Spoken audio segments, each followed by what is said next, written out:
सबको नमस्ते। YouTube में एक वीडियो देख रहा था। उस वीडियो में वो व्यक्ति कह रहा था कि वेदों में ईश्वर का निराकार रूप मात्र नहीं है, वेदों में ईश्वर का साकार रूप भी है। वो सिद्ध किया है यजुर्वेद का 17/19 मंत्र द्वारा, जो बिल्कुल गलत है। तो अभी हम इस शॉर्ट ऑडियो में ये देखेंगे यजुर्वेद का 17/19 मंत्र का वास्तव में क्या अर्थ है, क्योंकि हमें ये ध्यान में रखना होगा कि वेदों में कॉन्ट्रडिक्शन नहीं है। जैसे कि यजुर्वेद का 40वें अध्याय 8वें मंत्र कहता है, ईश्वर का स्वरूप के बारे में वो मंत्र कहता है कि सपर्यगा शुक्रम अकायम अवृणम अस्नाविरम शुद्धम अपाप विद्धम। वो ईश्वर जो है ना, उस अकायम है, उसका काया नहीं है, वो सर्वव्यापी है। और इसके ऊपर भी क्लैरिटी देता है मंत्र में कि अस्नाविरम, उसमें नस नाड़ी नहीं है, और अवृणम, उसमें छेद नहीं किया जा सकता है। एक जगह में अगर ईश्वर का काया नहीं है कह दिया, तो दूसरे जगह में ईश्वर का काया है, ईश्वर को इंद्रिय है, ये कैसा हो सकता है? तो लोगों को अपने आप बिजनेस चलाना है, अपने धंधा चलाना है, इसलिए मूर्ति पूजा को सिद्ध करने के लिए, अपना जो गलत रास्ता है उसको सिद्ध करने के लिए वेद का गलत इंटरप्रिटेशन करते हैं।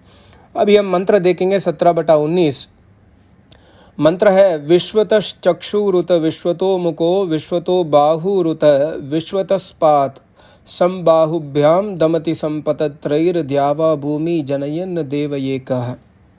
इसका पद अर्थ है कि हे मनुष्यों, तुम लोग जो विश्वतश्चक्षुः सब संसार को देखने, उत विश्वतो मुखः और सब ओर से सबका उपदेश करने हारा, विश्वतो बाहुः सब प्रकार से अनंत बल तथा पराक्रम से युक्त, उत विश्वतस्पात और सर्वत्र व्याप्ति वाला, एकः अद्वितीय सहाय रहित देवः अपने आप प्रकाश स्वरूप, पतत्रैहि क्रियाशील परमाणु आदि से द्यावा भूमि सूर्य और पृथ्वी लोक को समजनयन कार्य रूप प्रकट करता हुआ, बाहुभ्याम अनंत बल पराक्रम से सब जगत को समधमति सम्यक प्राप्त हो रहा है, उसी परमेश्वर को अपना सब ओर से रक्षक उपास्य देव जानो। वही ईश्वर उपासना के योग्य है, जिसके गुण इस मंत्र में है। उसके गुण है विश्वतश्चक्षुः, सब ओर से उसका आँख है। इसका मतलब ये नहीं कि उसका आँख है जो जिसके अंदर नस नाड़ी है, वो नहीं है। यहाँ पर ईश्वर का गुण है कि ईश्वर सर्वव्यापक है, ईश्वर सब कुछ जानता है, दृष्टा है। हम जो भी कर्म करते हैं उसको ईश्वर देखता है।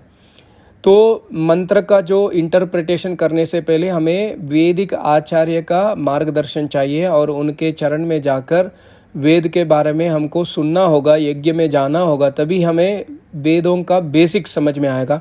उसके बाद हम किताब पढ़ सकते हैं, अन्यथा वेद किताब नहीं है, वेद ईश्वरीय ज्ञान है जो निराकार है, और ऋषि मुनियों के मुख से निकलता है वेद का ज्ञान।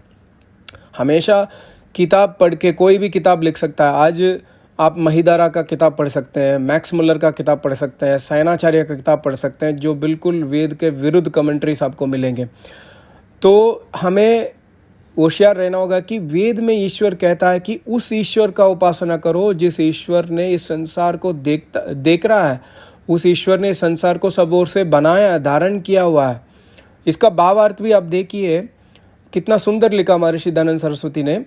जो सूक्ष्म से सूक्ष्म, बड़े से बड़ा, निराकार अनंत समर्थ्य वाला, सर्वत्र अभिव्याप्त प्रकाश स्वरूप अद्वितीय परमात्मा है, वही अति सूक्ष्म कारण से स्थूल कार्य रूप जगत के रचने और विनाश करने के सामर्थ्य रखता है।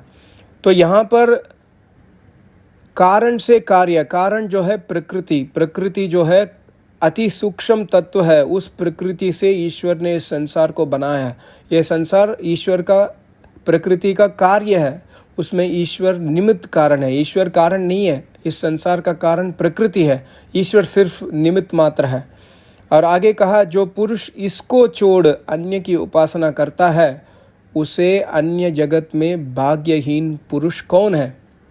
मतलब हम इस ईश्वर को छोड़कर, जो ईश्वर वेदों में अपने आप को इंट्रोडक्शन दे रहा है, जो ईश्वर वेदों में बता रहा है कि मैं ईश्वर हूँ, उसको छोड़कर हम मूर्ति को ईश्वर मानते हैं, हम ईश्वर का मूर्ति बनाते हैं, तो हम भाग्यहीन ही हैं और हमें दंड मिलेगा, ईश्वर हमें छोड़ेगा नहीं है। ये हमें ध्यान में रखना होगा। सबको नमस्ते। ओम।